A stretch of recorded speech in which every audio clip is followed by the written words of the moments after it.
Good evening, good morning. Welcome to week 3 of PSSL 6240 here at George Washington University. And I want to take this time to, again, welcome you to week 4. And just if you're in the DC area, I hope your snow removal and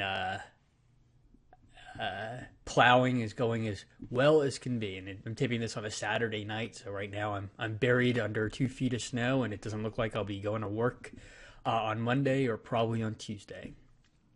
So just announcements, start off with a couple of announcements. Adobe Connect session, for those of you who were there on Thursday, I think it went pretty well, technology notwithstanding, and we'll always have that. So I think the first group did a good overview of their first topic. Pardon me. And group 2 will be in the shoot not next week, but the following week, to talk about WMD terrorism. So I look forward to that, and I think that'll be a very good presentation. Please keep up the effort. I think the announcements or the weekly discussions are going pretty well. In fact, I don't remember an online class where the discussions were as thorough as they have been. So please keep up that effort. Again, 8-week class. I know things at the end the effort tends to slide a bit, but please keep it up. And I think you guys are getting as much out of this course as I'm getting as much from this as hopefully as you guys are with the thoughts that I see on the discussion board. Paper one is due Sunday night, 11:59. If there's a blackout because of the weather, please let me know over your phone or over email, or the email on your phone so I can take note of that. But for everyone else, the paper is due. And again, I don't think I've gotten any issues or any excuses as of now. So 11:59 p.m. on Sunday, please have your paper uploaded in the Learn system. And then finally, the one thing I do want to bring up is I noticed, again, based on people who are covered in the snow or people who are on the roster, that there's a lot of people in the DC area who are taking this course. And that's good, but I would also just encourage you guys to come into GW in the Arlington campus and sit on a course in GW. I think you might get something out of that that you might not get from fully the online experience. So if you're in the DC area, and I understand people travel and people work on odd shifts and such, but I think you can benefit by coming into the Arlington campus. So just something to consider. Again, you really can't do it for this class, but for future classes, just to sit in on one, see if you like the flavor there better for the future. So just something to keep in mind. So week 3 review, road to 9/11, and that should say the far versus the short term. I apologize. I think we had a lot of good comments on the road to 9/11 and the DVD as well as the Zakaria article, and a lot of people pointing out the long history that it was whether it's the Crusades or the mandate period following the First World War contributed to the rise of Al-Qaeda. Some people said it was more the short term, that the 6-Day War, and that was brought up in the video, the end of the 6-Day War and the Afghan War, the Afghan involvement, or the Soviet-Afghan War of the 1980s, that brought about the rise of Al-Qaeda. Other people pointed to the more macro levels, like globalization and a lack of democracy and U.S. foreign policy, and how we've supported, at the time, we supported dictators in Saudi Arabia and Egypt. All those are factors in the rise of Al-Qaeda. The one thing that, again, from a personal perspective, I tend to focus more on the short term. Pardon me. Excuse me.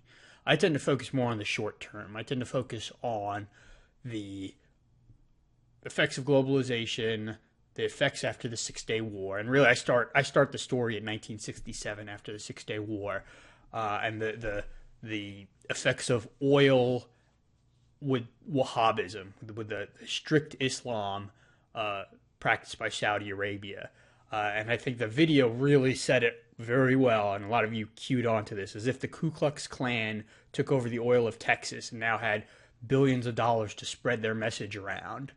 And I think that was a pretty key factor that enabled not just the rise of Al-Qaeda, but the rise of a lot of the anti-Americanism scene in the wake of 9/11. And I think, again, some of you alluded to it, others of you alluded to other things too, and that's fine. You're allowed to have your own analysis on this. The one thing I would say, and I kind of agree with the Daily Show clip with John Oliver, is if we're going to make a video called Rise to the Road to ISIS, or the Road to ISIS, I would include the way that the Middle East was broken up after the First World War. And again, Iraq and Syria are fake countries. And the only reason that they were held together was because of a Saddam Hussein or an Assad family in Syria. You needed that dictatorship to hold the country together. And when those things faded away, the countries kind of broke into sectarian chaos.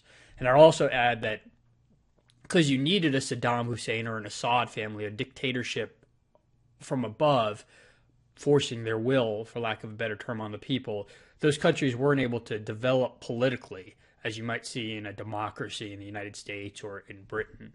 And one could argue is that they're developing politically now, as ugly and as violent as they are now. That is a form of political development, what those countries are going through, Syria and Iraq, that has contributed to the rise of ISIS in the short term, but might lead to a greater stability in the long term. I'll let you decide on that. But again, those are the thought pieces for the road to 9/11. And again, hint, hint, know the road to 9/11 for the final. Know, at least have a argument that says these are the contributing factors that led to 9/11. Don't choose all of them, but choose ones that you think are the largest contributory factors. So terrorism, that was road to 9/11, and then the terrorism finance question. I know the Napoletti, yeah, she comes across as very anti-American, and again, I wanted to point that out to you.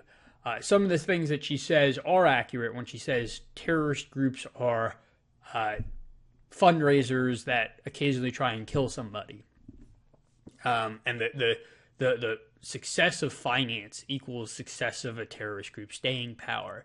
Those are things I want you to take away from that segment there.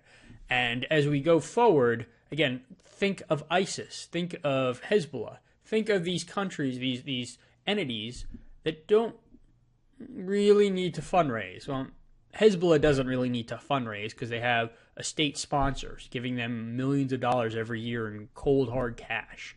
ISIS didn't need to fundraise for a while because they captured a whole lot of loot when they took over Mosul. So they didn't have to fundraise, and they didn't have to do those things that another terrorist group does. So the question is, when you're analyzing ISIS, think when the original money runs out and their ability to tax runs out, what will ISIS become next? And just as a side note, you talked about the brutality of ISIS, and you see those beheadings that you see on YouTube.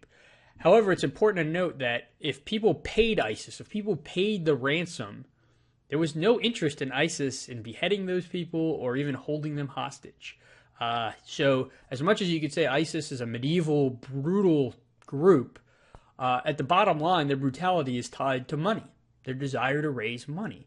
And that's, if not understandable, at least you could, if not, you can't empathize with them, at least you can understand that to a point. So again, just the theme of the course is what we see in history kind of repeats itself or can be compared to what we're seeing now, and that's another key point is the finance issue. So week 4 preview. First section is terrorism adaptation, and the readings are the Rand article. That's the first reading, and I'll be honest, I violate my own rule here. I tried to make the reading simple. This article is not. This article is very, very complex. And what I want you to do is I don't want you to read the article front to back. I want you to read enough of it and go through the indexes so you can understand one of the groups that they talk about. For those of you who didn't see it, the article has case studies of 5 groups: ELF, Jemaah Islamiyah, Shinrikyo, Hezbollah, and the IRA. Those 5 groups. So choose one of those groups and focus in on how that group adapted. How they adapted to the counterterrorism, the strategies of the counterterrorism group, or how they adapted internally. And when you're, again, reading those articles, ask yourself, or reading that article, ask yourself, why did the group succeed? Or why did the group fail? Shinrikyo, no one's heard about in the last 20 years. Hezbollah has been a mainstay of, not only has it been a terrorist group, not only has it been around for 30 years, but is now a political entity in Lebanon. That's success. Why was Hezbollah successful while Shinrikyo, no one's ever heard of it? What were the dynamics that occurred? What were the decisions that terrorist group made that led it to a greater success? So again, when you're reading the RAND article, just again, pick one group that you're interested in and read further on that group. Don't read the RAND article beginning to end because it's a very, very thick, complex article. The second reading is not a reading, it's the PBS Frontline on ISIS. Excellent, excellent documentary. And again, as you're watching the documentary, think about the adaptation of ISIS as well as comparing it to how it adapted to other terrorist groups. So that's, again, where I want you to focus your mind for this upcoming week on how terrorists adapt. On the lecture, again, I talk about the successes of terrorist groups, why certain groups succeed and why others fail. And then the discussion, again, I want you to choose one of the groups that's mentioned in the RAND article and talk about the adaptation cycle. Again, choose only one of the groups. And then the second section is WMD terrorism. I'm going to give you a little bit of background here. Why I included this section here is, some of you might remember Iraq in 2002, or the run-up to Iraq in 2002. And why we went to a war in Iraq was because of WMD terrorism. Because of the fear that Saddam Hussein had WMD, and he may or may not give it to a terrorist group and cause another 9/11, except 9/11 times 10, for lack of a better analogy. We went to war based on that facet. And I'll also argue is that we went to war because not enough people in the political entities, not enough people in the intelligence community, not enough people in the media, or even the general public was aware of WMD, how it could be used, what were the issues related to passing WMD to terrorists, and there was just not enough scientific knowledge, not enough political knowledge on these weapons. That's why I'm including this section in this course. It's one of those things that all you have to say is WMD terrorism, and then you get to do what you want. If you want to invade Iraq, you just say WMD terrorism. That's almost the end of the debate. If you want to conduct enhanced interrogation techniques, or even worse, all you have to say is WMD terrorism, and it's done. If you want to, NSA wants to sneak up on people or listen in on wiretaps, all you have to say is, we're trying to prevent a terrorist from holding WMD. End of conversation. That's what I don't want. I don't want people to have so little knowledge on this that someone can just say WMD terrorism and that ends the conversation. So that's, again, why I included this section in this course. I wanted to have a very deeper understanding of this issue. So the two readings of the CNAS article and Shinrikyo, excellent article on how Shinrikyo conducted their WMD attack in 1995 using sarin, and it goes into detail from the enemy perspective. And then there's Dirty War, which is a movie, and I want to clear it, this is Dirty War, the HBO movie, not Dirty Wars, the documentary on Afghanistan. So this is Dirty War, the HBO version. And it's online. It's a film. It's a movie. I was a little hesitant at assigning a movie in a graduate school program, but I think it's worth it just because it's a good movie, and there's definitely lessons learned that we'll talk about next week that is applicable probably to what you guys do on a daily basis. So the lecture, again, I talk about WMD terrorism, myths of WMD terrorism. I talk about Al-Qaeda's use of WMD or attempt to acquire WMD. And then there's 2 case studies, Om Shinrikyo and then the Rajneeshis, which you'll see in the lecture as well. And then the discussion, it's kind of answered in the lecture, but just to go into more detail, it's why Om Shinrikyo conducted a WMD attack and not Al-Qaeda. And that'll go into detail on, pardon me, those details are from the lecture. So, and then the final point is that paper 2 is this subject. What, again, read ahead. So what the paper is, I recommend that you read ahead the paper topic before you start doing the readings on WMD terrorism, so you can, while you're going through the readings, you can have a deeper understanding of what the paper topics are. So that wraps up, again, week 4, or previews week 4. I look forward to reading your papers, and I look forward to this week's discussion.